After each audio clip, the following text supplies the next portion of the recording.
Hello, everyone. My name is Dr Folashade Umkoro. I'm a resident doctor in the psychiatry unit of Lagos State University Teaching Hospital. Today, we'll be talking about mental health and stress. As a way of introduction, I'll be making use of 1 Thessalonians chapter 5, verse 23 to 24 as my background scriptures. And it says, "May God himself, the God who makes everything holy and whole, make you holy and whole, put you together, spirit, soul, body, and keep you fit for the coming of our Master Jesus Christ. The one who called you is completely dependable. If he said it, he will do it." That's our background scripture, and we are still going to come back to it. Now, the first question I have on my slide here says, can we avoid stress? And the answer to that is that we can't avoid stress, but we can only manage stress. But before we talk about stress, we cannot sidetrack, health when we are talking about stress.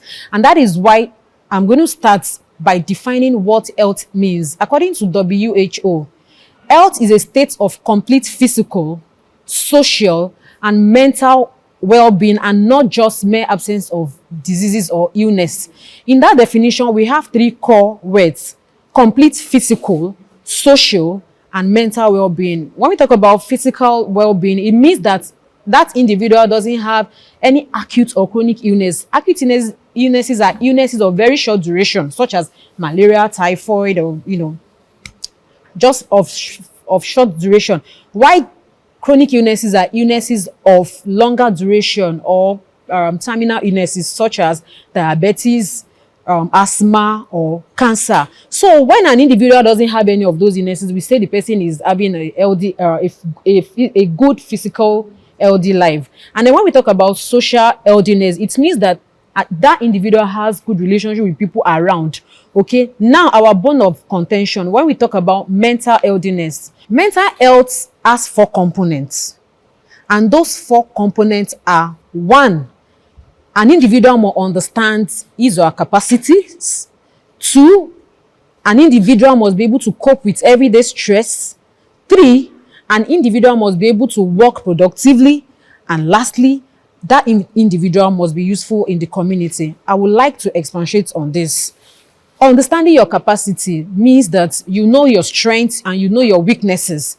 That means when you know your strength, you'll be able to, use it, build on your strengths. And then when you have understanding of your weaknesses, you'll be able to work on it to make yourself better. Using Lagos, Lagos as an example, traffic in Lagos State, you can't be complaining about it. You have to just find a way, you have to find your way around it.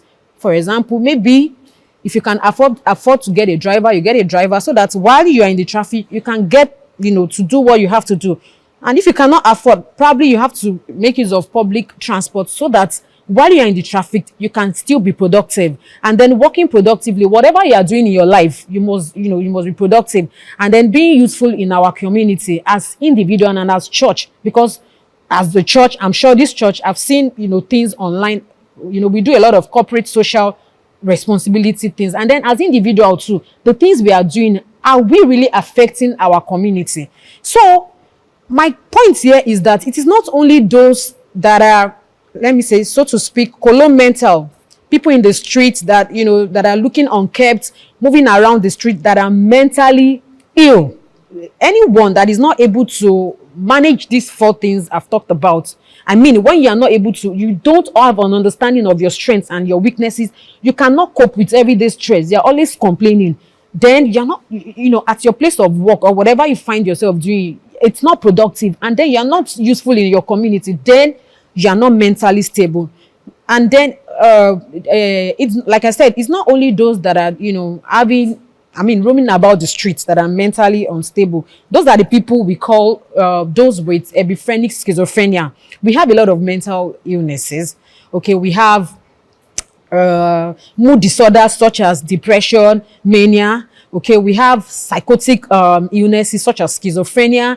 Those are the ones that, when people hear, mental, they don't even want to go to the psychiatrist, okay? And then we have food disorders, we have sleeping disorders, we have anxiety such as phobias and general anxiety disorders. We have stress-related disorders such as acute stress reactions and post-traumatic stress reaction.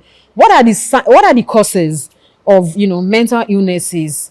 Okay, what happens in mental illnesses is that there is usually disruption of some chemicals we call neurotransmitters in the body.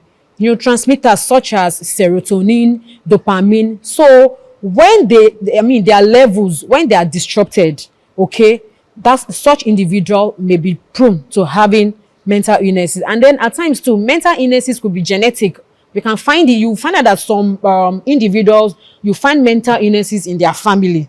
Okay, so and at times too, hormonal changes, especially in women. I'm sure we'll have heard of puerperal psychosis before, because something new is, especially when that woman is becoming pregnant for the first time.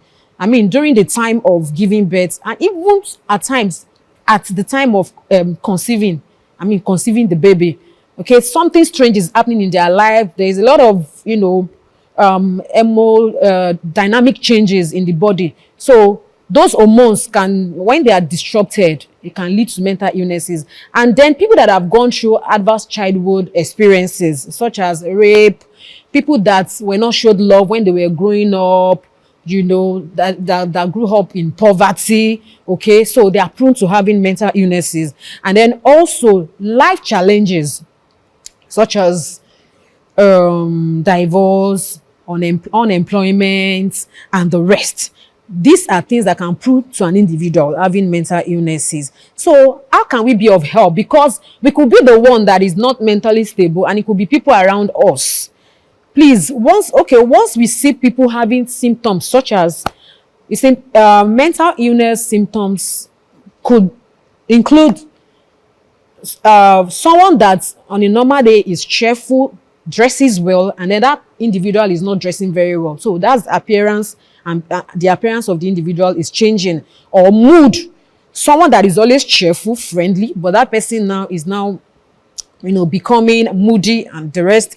And then sometimes too, the speech can be incoherent or irrelevant. You are talking to the individual, is saying something else, and it can be that bad that they could be having hallucinations sometimes. That means they are seeing things or hearing things or smelling things or feeling things that other people around cannot see, hear, smell, or perceive.